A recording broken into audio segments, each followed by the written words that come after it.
Si è chiuso il tanto atteso bando dei medici per il pronto soccorso in Veneto promosso da Azienda Zero. 212 le candidature arrivate. Ora una commissione avrà il compito di effettuare le valutazioni comparative, quindi saranno messi a disposizione delle aziende sanitarie gli elenchi con i nominativi dei medici che potranno essere contrattualizzati.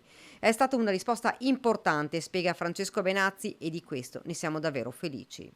A noi servono 25 medici, adesso non so come sceglieranno i colleghi, i 200 colleghi, però ecco, per noi il problema dei nostri pronti soccorsi sicuramente lo risolveremo con questi 25 colleghi medici che potrebbero venire a lavorare tra Treviso, Montebelluno, Conegliano, Castelfranco, Oderzo, cioè nei nostri ovviamente pronti soccorso dove mancano effettivamente diversi colleghi. Pronto soccorso che sono in carenza e in difficoltà ormai da tempo e questa ondata di medici potrebbe finalmente far tirare un respiro di sollievo. Saranno i candidati a dare la propria disponibilità nelle diverse province. Giustamente questi colleghi che verranno a lavorare in pronto soccorso accetteranno sedi dove sono più vicini dal punto di vista della logistica, quindi noi ci auguriamo che il numero per la nostra voce sia almeno superiore ai 25. Entro questo mese arriverà una lista con l'elenco dei medici e con i cellulari in modo da poterli contattare quanto prima, spiega Benazzi.